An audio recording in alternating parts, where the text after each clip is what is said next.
I'll start. Yeah, I got this one. Hello, are we working? I'm Kevin, by the way. Thanks for having me here. This is a lot nicer. He originally said it was going to be outside, and I live in Little Rock, and I'm thinking, I thought, okay, outside Texas in August, middle of day. This is going to be fun. So this is a lot better. I grew up in Arlington, so I know all about the Texas heat. Although I lived in Gilmer for a long time, actually a little town smaller to be familiar, Gilmer. It's one of those little tiny towns she was talking about. So, anyway, this right here from their book, The Chosen, so book 1 of the Rise of Cithria, and kind of the common thread in these books is you've got the three kingdoms. And it's been a while. You have the three kingdoms, but the common thread is there's something going on in these caverns that run underneath. They seem to run under all these kingdoms. So, and some of the stuff that goes on is kind of funny. So I picked sort of the funny one. And anyway, this is from chapter, I don't know what chapter it is in the final thing, this is my script. It's a guy, he's kind of model for this guy in a way is The Tick. Remember that TV show, The Tick? Yes. Spoon! Liam.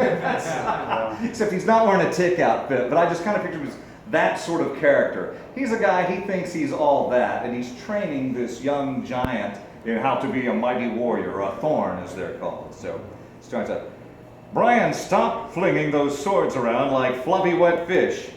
Liam watched in horror as his new apprentice attempted to fend off a medium-sized cave spider in Teakwood Caverns. Thorns trained in the ways of fighting with a weapon in each hand, but Brian might as well have been poking at the spider with a pointy stick. Brian, you're trying to kill it, not trim its hair. Keep your wrists loose, but swing those arms with some machismo. Liam instructed, exasperated with the young Firbolg. In general, Firbolgs made fantastic thorns, so Liam had been overjoyed to finally receive one as a student. Brian was well over 7 feet tall and boasted fantastically broad shoulders.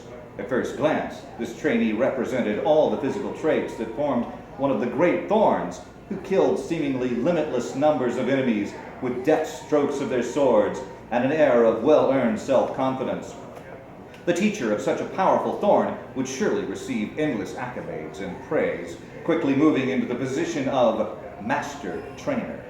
Liam salivated at the thought of that prospect, despite his original reluctance in accepting his mandatory reassignment to the teaching corps. Unfortunately, Liam's overhyped hopes faced a grim realization.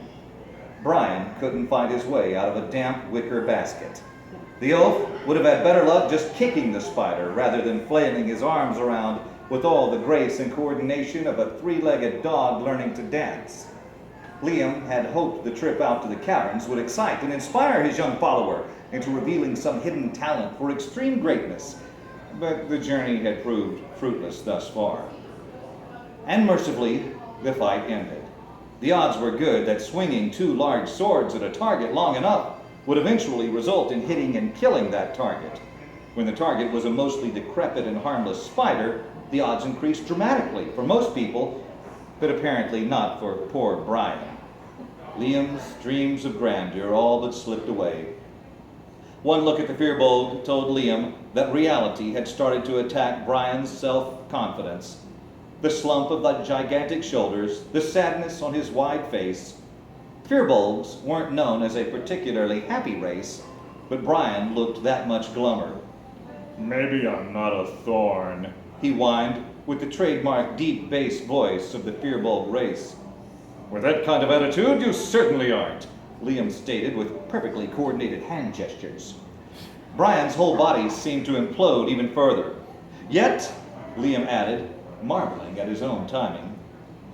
The Firbolg's face rose, his large eyes meeting Liam's. You have all the makings of a thorn, Brian, but you've got to find that swashbuckling, adventurous spirit within you. For emphasis added, Liam bounded towards the tunnel wall and leapt into the air, performing a series of jumps and spins off the stone surface. We are the proudest of all Andua's guardians, he yelled in mid-flight. Some might say too proud, but I say too proud does not exist.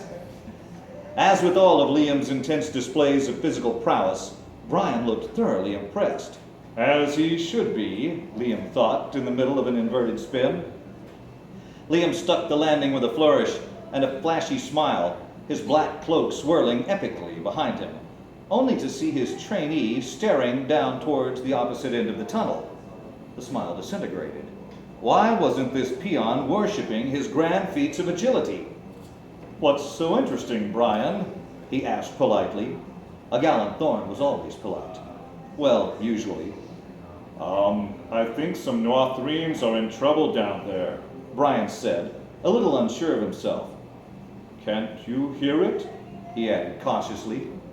Despite hearing nothing of the sort, Liam couldn't help himself. "Of course! Let's save the day, young one!" he exclaimed, charging in the supposed direction of the supposed altercation. The startled cries of a pair of Noithremes did indeed meet Liam's ears about halfway down the tunnel, so the student did have at least some small advantage over the teacher. Interesting, but of course superb hearing did nothing to increase proficiency with a pair of sharpened implements of death. That much was painfully apparent each time Brian tried to clobber an enemy. The short and dainty Noithremes shrieked and danced around a wild pack of adolescent cave spiders that were intent on devouring the diminutive warriors. Liam immediately noticed that both screaming Noithremes wielded two swords, but he used the word wielded loosely. These were no thorns. No, these were merely trackers, far inferior to the thorn and blade skill, but at least they could dodge better than a three-legged dog with a cold. In Liam's mind, one of the trademarks of any good melee fighter involved the correct and appropriate use of catchphrases. For example, to mark the occasion of charging into battle, Liam had coined the phrase, "I'm flying in!" Brian hadn't reached the stage in his training yet where he deserved the use of such exclamations of intent, at least not in Liam's estimations. Of course, Liam already had a collection of suggestions for Brian to use, such as, "I'm going deep." Yes, that was a solid suggestion. With his well-practiced war cry and a totally unnecessary burst of speed, Liam roared through the cave spiders, hacking and slashing in a blur of motion usually reserved for humans running to the outhouse after a close encounter with Firbolg cuisine. Within seconds, a gory mess of twitching spider remains lay strewn across the tunnel floor, walls, and ceiling. The two blood-splattered Noithremes stood in what Liam assumed could only be complete and unadulterated awe. Without waiting for the two to snap out of their worshipful trance, Liam sheathed one of his shiny blades and used the other to remove a few intact spider legs to sell to the witches back above ground. Those crazy old hags were always looking for such ingredients to stir into those foul-smelling and foul-tasting stews of theirs. A sharp object poked Liam in the buttocks. He turned to stare into the eyes of a bloodied and fuming Nothreen. Their physical appearance always put a smile on Liam's face.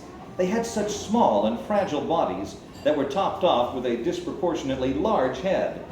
Sitting on his haunches, Liam stood eye to eye with the Nothreen, whose green cloak was secured around his scrawny neck by a hawk brooch, confirming his membership in King Darren's trackers. "Just what the bloody hell do you think you're doing, mate?" asked the scowling Nothreen. Confused, the noble Thorn replied, "How do you do, Nothreen? I am Liam, and I am just collecting my fee." The scowl turned furious. Your fee? Your fee for what exactly, mate?" Liam didn't have much experience chatting with Nothreens, but he suspected that the tracker didn't mean mate in a literal sense, or in any positive sense for that matter. Confusing creature. "For saving you and your companion, of course." "You've lost the plot, you have," exclaimed the Nothreen. "You believe this, Gil? This bloke says he saved us, like we needed saving." "Aye, a right pile of shite that is, Bruce," added the second Nothreen, Gil, apparently. The pair continued to babble in increasingly quick language that Liam recognized less and less. Coming from a noble southern birth, had left the Thorn a bit out of touch with northern forest folk like these, but no matter what the protocol was clear. If no reward was offered for services rendered, then no reward would be taken. Also, Liam had to remain honorable and polite, despite the Nothreen's rudeness. Well, he suspected they were being rude. It was hard to tell at this point. "Of course you are correct, little masters. We will be on our way now. Come, Brian." Liam could hear the continued verbal foray as he and Brian wandered off back the way they had come. Who is he calling little masters? I've got a good mind to brain that Egypt. Hi, right you are, Bruce. The pair on that bloke, thinking he can steal from us. Hi, can't believe it myself, Bruce. Their ungrateful animosity perplexed Liam. Surely they should appreciate his help. As far as he'd seen at the time, those spiders had held the upper hand against the outmatched and undersized Northreens. The feisty little trackers certainly had heart, but they seemed to lack the necessary skills to succeed in close quarters combat. And despite having heart, the pair certainly lacked manners. Any rescued individual should always show their appreciation to the rescuer, preferably with money, but spider legs would also suffice. How would word of his altruistic exploits gain him fame if the recipients of his aid didn't praise his name from the rooftops, or at least yell his name throughout the tunnels of Teakwood Caverns? "Thorn! Help!" The high-pitched scream piqued Liam's curiosity. Obviously a damsel in distress had heard of his grand accomplishments, and in her darkest hour had called out his name. He stopped in the tunnel and looked around for connecting passageways. Now where could she be? "Liam, those Northreens are coming," Brian said. The interruption broke Liam from his search for his endangered fair maiden. Irritated at his presumptuous student, he looked back down the tunnel and saw the pair of trackers sprinting their big hearts out and screaming their little lungs out. So that at least explained the woman-like squeals for help. Liam was sorely disappointed. He hadn't rescued a lady in a while, and they always offered a reward, and not always in silver pieces. Unfortunately, Liam had no time to reminisce about his female conquests. The Northreens ran with good reason. A horde of bloodthirsty hulks stomped after them. Torchlight reflected off the scaly armored hides as the monstrous creatures made up ground on the trackers, whose twig-like legs moved in a blur. A less honorable man would have definitely yelled something along the lines of, "Wait, so now you need my help?" Liam looked at Brian and smiled. Brian carefully smiled back, looking a bit confused. Ah, what a treat the young Firbolg was in for. It wasn't every day that Liam encountered a mass of foes who would stretch his fighting ability to its gloriously high limits. In preparation, Liam ran a hand slowly through his luxurious wavy brown hair. "Watch and learn, my young apprentice," Liam announced, drawing both of his swords from the sheaths that protected the rest of the world from them. Legs pumping with reckless abandon, Liam charged directly towards his incoming victims, yelling, "I'm flying in!" And there you go.